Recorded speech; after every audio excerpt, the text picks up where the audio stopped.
विवेक एक बार फिर से अपने YouTube channel stock trading technique पर आपका हार्दिक स्वागत करता हूं। दोस्तों, आज एक बहुत ही अच्छा वॉलेटाइल सेशन रहा और सच मानिए तो मुझे ऐसे ही सेशंस की ज़रूरत होती है जिसमें हमें दोनों तरफ की अच्छी बड़ी बड़ी मूव्स देखने को मिले।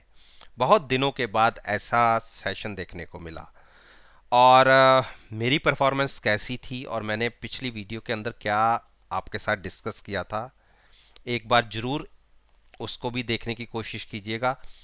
नीचे एक वीडियो है, नीचे लिंक के अंदर, जो मैंने तकरीबन मार्केट खुलने से 15 से 16 घंटे पहले पोस्ट करता हूं और जो आज का सेशन रहा उसके साथ उसको कंपेयर कीजिए और नीचे कमेंट बॉक्स में मुझे लिख के ज़रूर बताइएगा कि आपको मेरी जो वीडियो के अंदर जो मैंने कहा था उसमें कैसे रिजल्ट्स देखने को मिले। मैं साथ साथ में तो ज़रूर बताऊंगा कि मैंने कहा क्या था और क्या देखने को मिला है। इसके साथ साथ मेरी जो व्हाट्सएप ग्रुप की परफॉर्मेंस कैसी रही। आज तकरीबन हमने 4 ट्रेड लिए जिसमें से 3 प्रॉफिट में क्लोज भी कर दिए और इसके साथ साथ 2 ट्रेड हमने 2 दिन पहले जो ले रखे थे और उनमें 6 से 7 दिन का हमने व्यू लेके ट्रेड लिया था। आज उनके अंदर अच्छे प्रॉफिट के साथ हमने क्लोज किए हैं, जिसके अंदर जो हमारा एक हफ्ते पहले का था, तकरीबन थर्सडे को मैंने बनाया था वोल्टा शॉर्ट करके, उसके अंदर तकरीबन मेरा आज तक का प्रॉफिट रहा 8,125 के आसपास। HDFC को मैंने शॉर्ट करके ट्रेड लिया था, उसमें मुझे 56 रुपीज़ मिले, तो उसमें तकरीबन 16 साढ़े 16,000 का प्रॉफिट रहा। मैंने आज एक ट्रेड लिया मेटल जो शेयर्स होते हैं उसके में हिंडाल्को को शॉर्ट किया और टाटा स्टील को बाय किया, उसमें तकरीबन 10 सवा 10 हज़ार का प्रॉफिट रहा। दोनों का मिला के यूबीएल के अंदर मैंने लॉन्ग साइड पर ट्रेड लिया। फ्यूचर्स के अंदर अगर हमने ट्रेड लिया तो हमें 16,000 का प्रॉफिट रहा और अगर कॉल में हमने बाय कट के ट्रेड लिया उसी की स्ट्राइक के आसपास का तो उसमें 7,000 का प्रॉफिट रहा। टीसीएस के अंदर भी हमारी पोजीशन इसी तरीके से बनी हुई है जो हमने कैरी कर रखी है और साथ में मैंने एक बैंक निफ्टी का एक वीकली स्प्रेड बनाया है। उसकी परफॉर्मेंस एक्चुअल हमें थर्सडे को मिलेगी, रिजल्ट्स क्या रहेंगे, जबकि आज की क्लोजिंग तक उसमें हम 35 से 40 रुपए प्रॉफिट में हैं। तो अब बात करते हैं कि आप में से कोई अगर मेरी जो मैं आपके साथ डिस्कस करता हूं ड्यूरिंग द मार्केट उसको एनालाइज करना चाहते हैं तो आप मेरे साथ मेरे ग्रुप के अंदर जुड़ सकते हैं। उसके लिए आपको कोई पेमेंट पहले 7 दिन नहीं करनी, आपको केवल मुझे एनालाइज करना है। मेरी परफॉर्मेंस से अगर आप सेटिस्फाइड हुए तो ही आप मुझसे मेरे साथ कंटिन्यू करिएगा और अदरवाइज आप एग्जिट हो सकते हैं, या मैं आपसे पूछूंगा, आप कोई जवाब देते हैं तो ठीक, अदरवाइज मैं ही आपको एग्जिट दे दूंगा। तो आपको मेरे साथ जुड़ना कैसे है, नीचे ईमेल आईडी है, आप उस पर अपना कॉन्टैक्ट नंबर मुझे फॉरवर्ड कर सकते हैं, मैं खुद आपको ऐड कर लूंगा। अब बात करते हैं हिंदुस्तान पेट्रोलियम की।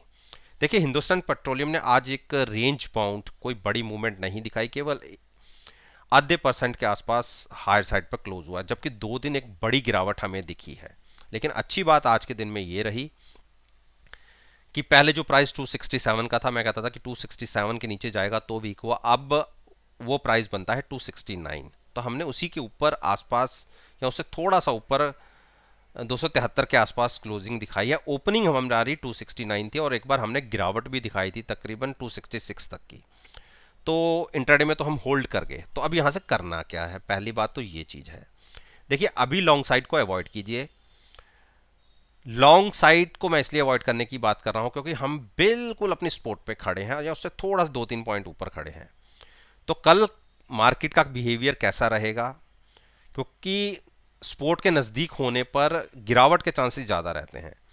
तो अगर कोई गिरावट आती है, स्टॉक आपको डिप पर मिल जाता है, तो 258 के आसपास भी अगर मिलता है तो भी अच्छी बात है, आप वहां से भी लॉन्ग कर सकते हैं। जिनकी पोजीशन पहले की बनी हुई है वो भी हैजिंग के साथ लॉन्ग बने हुए हैं तो वो भी अपनी लॉन्ग कर सकते हैं। यहाँ पर डिप पर बाइंग करने की एक स्ट्रेटजी रहेगी। मेरा टारगेट, इमीडिएट टारगेट रहेगा 289 जो, और उसके बाद 300 का।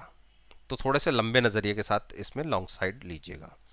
आईटीसी, देखिए आईटीसी ने आज 2-3 से लगातार जो कंसोलिडेशन का फेस चल रहा था, जाते जाते जब निफ्टी के अंदर मूव दिखी तो आईटीसी में भी मूव दिखी।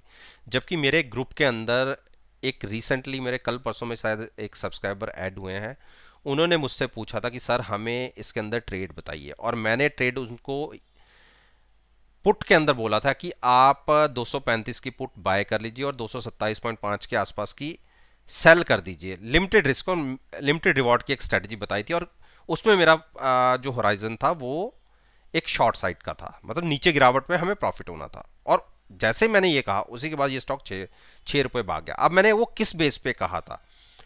वो इस बेस पे कहा था, आप देखिए आईटीसी की आरएसआई 86। अब जब आरएसआई 84 के आसपास थी तो मैं कैसे रिकमेंड कर देता कि आप लॉन्ग करके चलिए। ठीक है, मैं गलत साबित हुआ हूं, मैं इस चीज को एक्सेप्ट करता हूं, लेकिन मैं ये नहीं कह सकता था इतनी हायर साइड पे आरएसआई होने के बाद कि मैं आप यहां से लॉन्ग कर लीजिए। रिस्क रिवार्ड रेशो बहुत ही हमारे फेवरेबल में नहीं था, इसलिए मैंने उन्हें कहा था, जबकि मैंने ग्रुप के अंदर इसको बाय या सेल करने के लिए कुछ नहीं कहा था। ये उनकी एक पर्सनल रिक्वेस्ट थी, उसको मैंने उनको फॉरवर्ड कहा था। उनके हिसाब से तो मेरी प्रोडिक्शन गलत हो गई, बिल्कुल मैं इस चीज़ को एक्सेप्ट करता हूं, लेकिन मैं इसमें लॉन्ग की एडवाइस नहीं करूंगा। मैं डिप पर बाय करने की स्ट्रेटजी क्रिएट करना चाहूंगा। किसी को स्टॉक 218 और 213 के बीच में मिले तो वहां लॉन्ग कीजिएगा। देखिए शॉर्ट तो बनती है, लेकिन फिर ट्रैप हो जाए आप मुझे कहें, इसलिए मैं आपसे इसको शॉर्ट करने के लिए नहीं कह रहा, लेकिन 245 पर मैं इसे शॉर्ट करूंगा। 245 के आसपास जाएगा तो मैं शॉर्ट करूंगा, क्योंकि आरएसआई और ओवरबॉट हो जाएगी, तो पॉसिबिलिटी 95% रहेगी हमें प्रॉफिट रेज करने की। हिंडाल्को, देखिए हिंडाल्को को भी आज मैंने एक मेटल के पेयर ट्रेड के साथ ट्रेड किया अपने व्हाट्सएप ग्रुप के अंदर, और बहुत अच्छा प्रॉफिट रहा। इस स्टॉक को मैंने हिंडाल्को को शॉर्ट किया था और टाटा स्टील को बाय किया था, और 10,15,000 के आसपास का प्रॉफिट हमें इंट्राडे में मिला। अब आपको स्टॉक में क्या करना है, देखिए अभी एक कैंडल के ऊपर कोई अपना ओपिनियन क्रिएट मत कीजिएगा। बेरिश क्रॉसओवर है, मेरा ये मानना है कि अगर स्टॉक ने 437 ब्रेक कर दिया तो आप इसके अंदर 400 तक के भी टारगेट देख लेंगे।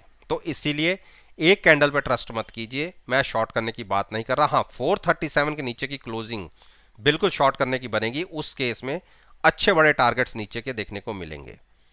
तो बाइंग बनेगी इस स्टॉक के अंदर, अग्रेसिव बाइंग जिसे कहते हैं, कि आप बिल्कुल आंखें मूंद के बाय कर सकते हैं। वो प्राइस होगा अगर 465 के ऊपर क्लोजिंग मिलती है, तो हम उसके बिल्कुल बीच में खड़े हैं, इसलिए थोड़ा सा अवॉइड ही करिए।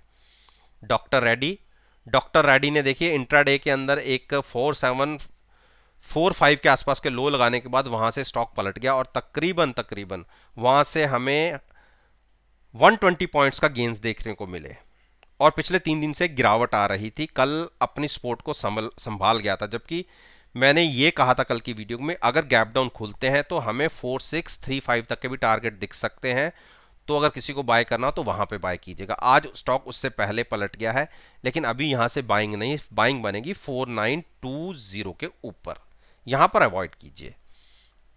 सिप्ला, देखिए सिप्ला ने एक जो सपोर्ट लेवल था 935 का, वहां से क्लोजिंग दिया 954।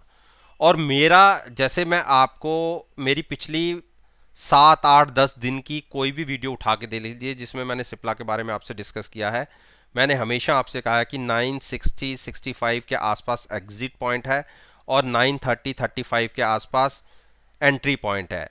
ये पिछले 15-20 दिन से इसी टेरिटरी में फंसा हुआ है, और 935 के आसपास मेरा बहुत मन था लेने का आज, लेकिन नहीं ले पाया, और वहीं से स्टॉक देखिए घूम गया ऊपर। और क्योंकि मार्केट में एक बड़ी गिरावट लग रही थी, मुझे लग रहा था कि गिरावट के साथ साथ कहीं इसका बिहेवियर भी उसी तरीके से नेगेटिव की तरफ ना चला जाए, कहीं 900-915 के आसपास चला जाए, तो इसलिए मैं रुक गया। लेकिन जैसे ही मार्केट ने रिकवरी मोड आई, इस स्टॉक ने भी उसी स्पीड से एक बड़ी रनअप दिखा दी।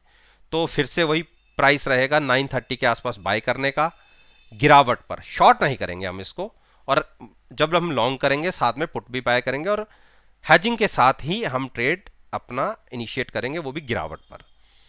भारती, देखिए भारती का कंसोलिडेशन का फेज चल रहा है, धीरे धीरे धीरे करके जो आरएसआई 80-85 की 80 के ऊपर चली गई थी, वो धीरे धीरे करके नीचे आ रही है। शॉर्ट बनेगी इसमें अगर 708 ब्रेक होता है तो, जिसकी अभी पॉसिबिलिटी फिलहाल कम लग रही है। उस केस में आपको 675 तक के टारगेट देखने को मिल सकते हैं, तो इसको अवॉइड ही कीजिए। बजाज फाइनेंस ने देखिए आज जबकि इस स्टॉक में मैं एक तरीके से, अब मैं इस चीज को एक्सेप्ट करूंगा कि मैं इसमें गलत साबित हुआ हूं। जो पिछला 5, 6, 7, 10 दिन का कंसोलिडेशन फेज था और मैंने कहा था कि मुझे इस स्टॉक के अंदर एक गिरावट नजर आती है, और श्योरिटी के साथ मैंने कहा था कि 7200 के प्राइसेस दिख सकते हैं। बिल्कुल मैं इस चीज को एक्सेप्ट करता हूं, लेकिन गिरावट की बजाय इसने एक बड़ा जंप दिखा के ऊपर क्लोजिंग दिखाई है 7813 का। अब तो हम यहां से इसको शॉर्ट भी नहीं कर सकते, थोड़ा सा और आरएसआई बढ़ेगी तो हम इसको शॉर्ट करेंगे, और हो सकता है कि प्राइस 7900 का आपको कल के दिन में दिखने को मिल जाए। तो मेरे हिसाब से मेरे लिए कंफर्टेबल रहेगा इसको शॉर्ट करना अगर 7950 के आसपास या 7900 से ऊपर थोड़ा सा भी मिलता है शॉर्ट करने का प्राइस दिखता है, तो मैं वहां से भी शॉर्ट कर सकता हूं। उस केस में मैं शॉर्ट करूंगा 7500 के टारगेट के लिए। तो अब जो शॉर्ट करने में कंफर्टेबल नहीं है वो बिल्कुल अवॉइड करें। उनके लिए जब तक प्राइस 7250 के आसपास नहीं आता लॉन्ग मत करिए। अरविंदो फार्मा एक रेंज बाउंड है, और आज इंट्राडे में नीचे की तरफ खुला ही, और लेकिन क्लोजिंग आप ये कहिए कि थोड़ी सी ठीक सी क्लोजिंग आई है, लेकिन मैं अभी नई एंट्री के लिए इसको अवॉइड करूंगा। लेकिन जिन्होंने इसमें एंट्री ले रखी है और लॉन्ग साइड पर बने हुए हैं वो अपने ट्रेड को कंटिन्यू कर सकते हैं, क्योंकि वो हैज है। नए एंट्री के लिए थोड़ा सा अवॉइड कीजिए, एक छोटे से दायरे में फंसा हुआ है, तो इसलिए थोड़ा सा इसको अभी भूल ही जाइए तो ज़्यादा अच्छा रहेगा। अंबुजा, देखिए अंबुजा ने जो एक प्राइस था 405 टच हो गया और हमने इसको बाय कर लिया है। लगातार चौथा दिन था जो एक गिरावट के साथ हमारी ओपनिंग हुई, लेकिन जाते जाते क्लोज थोड़ा सा ठीक हो गया। 405 के आसपास की हमारी एंट्री थी। अब इसको हम कंटिन्यू रखेंगे। हो सकता है कि एक बार अगर 425 के ऊपर की क्लोजिंग मिल जाती है तो एक रनअप 440 तक का दिख सकता है। बाकी अभी स्टॉक वीक है, जिस बिल्कुल स्पोर्ट पे हमने बाय किया। मैं ये नहीं कहता कि स्पोर्ट ब्रेक नहीं हो सकती, बिल्कुल हो सकती है। स्टॉक अभी भी बेरिश मोड के अंदर ही है, लेकिन हमने रिस्क लेते हुए, रिस्क उठाते हुए अपनी एक बड़ी स्पोर्ट, जो आखिरी बड़ी स्पोर्ट बनती है, उस पर हमने स्टॉक को बाय किया है थोड़े से लंबे नजरिए के लिए। तो हमने बाय कर लिया है। अगर कोई नहीं करना चाहता तो उनके लिए प्राइस एक रहेगा 388.90 के आसपास। अगर गिरावट में वहां पर मिलता है तो आप वहां पर भी लॉन्ग कर सकते हैं, लेकिन मैं शॉर्ट करने की, क्योंकि अब बहुत गिरावट दिखा चुका है ये स्टॉक, तो मैं एडवाइस नहीं दूंगा कि आप फ्रेश यहां से शॉर्ट करें। गिरावट पर बाय करने की ही स्ट्रेटजी ठीक रहेगी। तो दोस्तों, ये मैंने निफ्टी इंडेक्स के 10 स्टॉक्स के ऊपर अपना ओपिनियन आपके साथ शेयर किया है, और मेरा ये मानना है कि अगर मेरी इस वीडियो को आप 22 सितंबर के सेशन के साथ एनालाइज करेंगे, यकीन मानिएगा आपको बहुत अच्छे प्रॉफिटेबल रिजल्ट्स देखने को मिलेंगे। वीडियो अच्छी लगे तो मेरे साथ मेरे चैनल पर जुड़िए, उसे को सब्सक्राइब कीजिए और साथ में बेल आइकन का बटन प्रेस करना मत भूलिएगा, ताकि नोटिफिकेशन टाइम से आप तक डिलीवर हो सके। इस बात के साथ मैं आपसे विदा लेता हूं और एक नई वीडियो के साथ फिर से आपके सामने आऊंगा। तब तक के लिए धन्यवाद।